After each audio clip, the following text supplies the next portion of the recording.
В этом видео хотелось бы поднять тему, как правильно держать болгарку и какой стороной правильно ставить круг. Если вы из вот этих,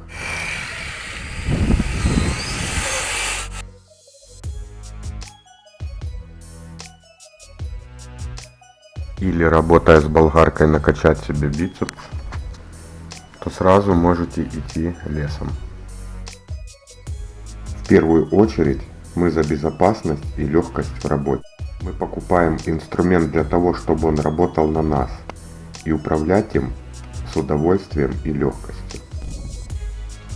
Итак, с какой же стороны ставить круг? На самом деле без разницы, но если вы работаете в кузнечной мастерской или на сборке металлоконструкций, то ставить круг наклейкой к болгарке, потому как наклейка это глянцевая сторона и она дает минимальное трение.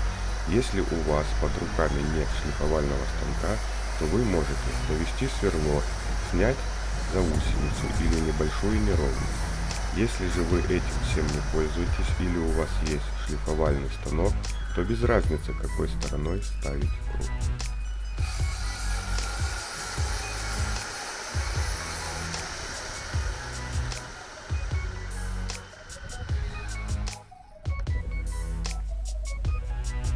Давайте теперь поговорим про то, как правильно и удобно держать болгарку и почему именно вращением круга с летящими искрами в нашу сторону. Болгарку нужно держать именно так, как я показываю на видео, так как такой хват снижает нагрузку на ваши руки, ноги и спину, а вращение круга минимизирует попадание искр в ваши глаза и лицо.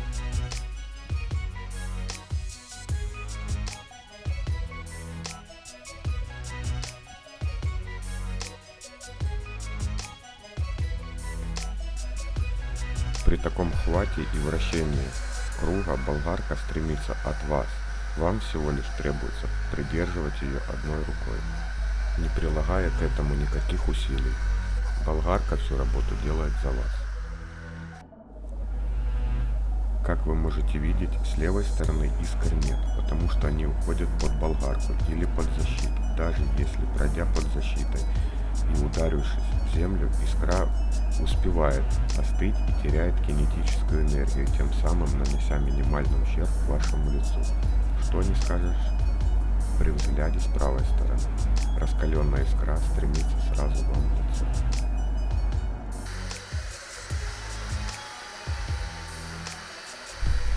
Вдобавок к этому вы можете ускорить процесс работы, придав небольшое усилие левой рукой.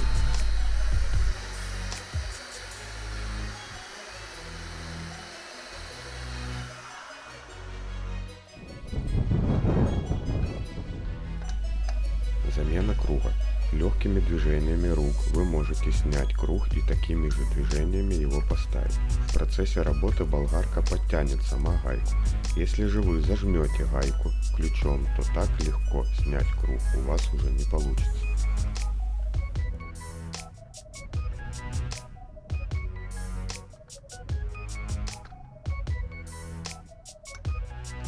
Безопасность работы с таким хватом и вращением круга. Если при каких-то условиях ваш круг клинит, то болгарка устремится от вас, не нанеся вам никакого либо урона. В стесненных условиях или в неудобной позе не старайтесь при заклинивании круга удержать болгарку. Отпустите ее, и она сразу остановится и не разорвет круг. Если вы будете стараться удержать болгарку, то она с легкостью разорвет круг.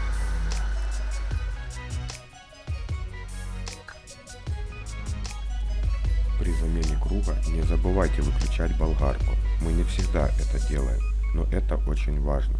Напомните тем людям, которые работают с болгаркой. Со стороны всегда больше виден процесс работы.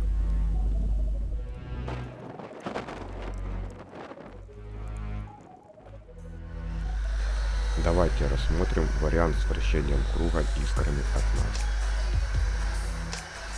Во-первых, это очень трудозатратный процесс. Ваши руки и тело всегда находятся в максимальном напряжении. Во-вторых, с какой бы вы стороны не смотрели на круг, искры всегда по прямой устремятся вам в лицо.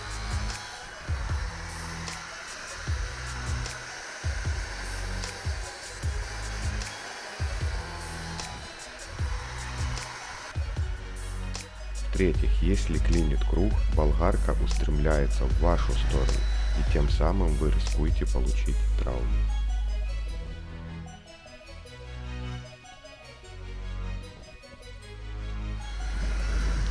Есть хват сбоку.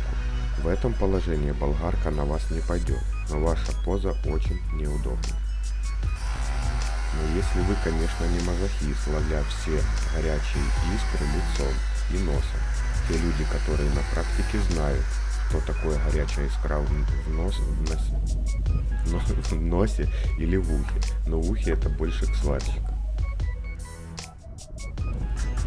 Итог. Объяснил как мог. Выбор всегда за вами. Всем крепкого здоровья и добра. Если вы досмотрели до этого момента, подпишись или лайкани видос.